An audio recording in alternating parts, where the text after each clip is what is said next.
దశాబ్దాలుగా దేశంలో వివాదాస్పదంగా మారిన అయోధ్యలో రామమందిర నిర్మాణానికి సంబంధించిన కేసు విచారణ సుప్రీంకోర్టు ప్రత్యేక ధర్మాసనం చేపట్టింది.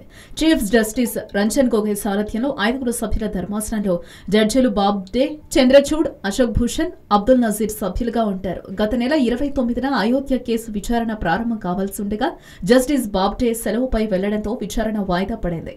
ఆయన సెలవు ముగించుకుని విధుల్లోకి రావడంతో విచారణ ప్రారంభమైంది.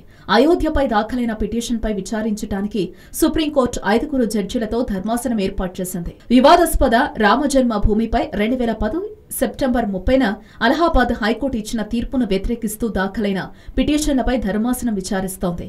అయోధ్య సమస్యపై అలహాబాద్ హైకోర్టు 3 మార్గాలను సూచిస్తూ తీర్పిచ్చింది.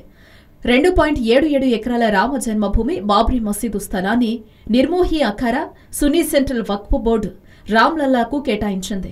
దీన్ని సవాల్ చేస్తూ కొంతమంది సుప్రీంకోర్టులో పిటిషన్లు వేశారు.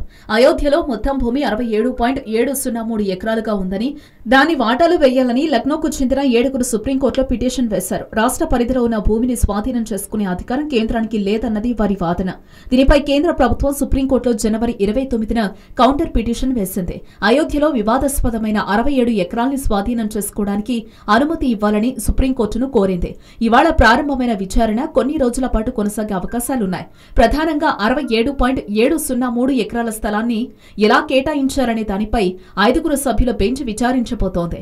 ఇదిలా ఉండగా అయోధ్య కేసును మధ్యవర్తిత్వం ద్వారా పరిష్కరించే ఆలోచనలో అత్యున్నత న్యాయస్థానం ఉన్నట్లు తెలుస్తోంది. ఈ కేసుకు సంబంధించి 5 సభ్యులతో కూడిన ధర్మాసనం వాదనలు వింటోంది. అయితే మధ్యవర్తిత్వాన్ని హిందూ మహాసభ వ్యతిరేకిస్తోంది. రామజన్మభూమి మా ఆస్తి అంటూ హిందూ మహాసభ పేర్కొంది. దీంతో మధ్యవర్తిత్వం ఫలించదని హిందూ మహాసభ నేతలు చెబుతున్నారు.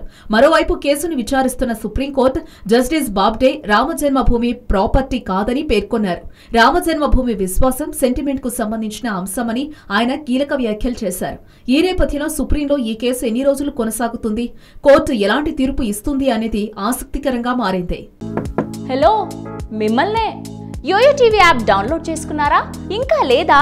మీ యాప్ స్టోర్ కి వెళ్ళి వెంటనే డౌన్లోడ్ చేసుకోండి.